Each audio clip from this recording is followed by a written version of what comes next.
4 जुलाई से 9 जुलाई तक ईरान के सुप्रीम लीडर रहे अली खामनेई का जनाजा पूरी दुनिया में देखे जाने वाला सबसे बड़ा ग्लोबल इवेंट साबित होने जा रहा है। तेहरान से आई तस्वीरों में साफ दिखाई दे रहा है कि अली खामनेई की अंतिम यात्रा को लेकर जबरदस्त माहौल बन चुका है। ईरानी जनता अपने सुप्रीम लीडर के जनाजे में शामिल होने के लिए देश भर से राजधानी तेहरान पहुंच रही है। काला कफन ओढ़े करोड़ों लोग मातम मना रहे हैं। करीब 4 महीने पहले निधन के बाद 3 जुलाई को पहली बार अली खामनेई का पार्थिव शरीर आम लोगों के बीच लाया गया।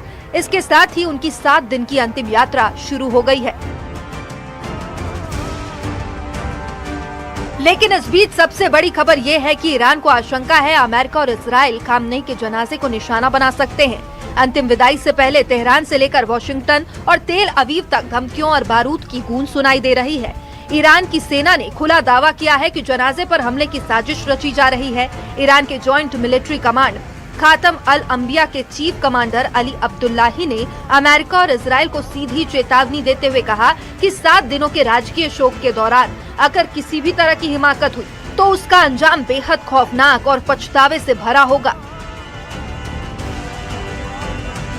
तनाव इस कदर बढ़ चुका है कि ईरान के नए सुप्रीम लीडर मुस्तफा खामनेई ने सुरक्षा कारणों और इजराइल के कथित डेथ वारंट के डर से अपने पिता के जनाजे में शामिल नहीं होने का फैसला लिया है। हालात तब और ज्यादा बिगड़ गए जब इजराइल के रक्षा मंत्री इस्राइल काट्ज के बयान ने तेहरान में हलचल मचा दी।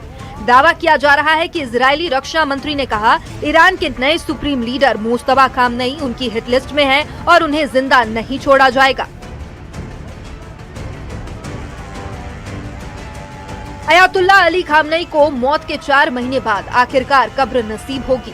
उनकी पार्थिव देह को सबसे पहले तेहरान में अंतिम दर्शन के लिए रखा गया, जहां लाखों लोगों ने उन्हें अंतिम बार देखा। इसके बाद जनाजा कौम फिर इराक के नजफ और करबला पहुंचेगा और आखिर में उनके जन्म स्थान मशहद में उन्हें सुपुर्दे खाक किया जाएगा। इतने बड़े जमावड़े के बीच सुरक्षा एजेंसियों को डर है कि सीज फायर के बावजूद ईरान का कोई ड्रोन या कोई आत्मघाती प्रॉक्सी ग्रुप इन जनाजे को निशाना बना सकता है।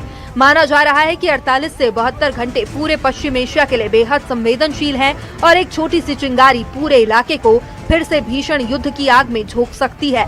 Bureau report, news 18।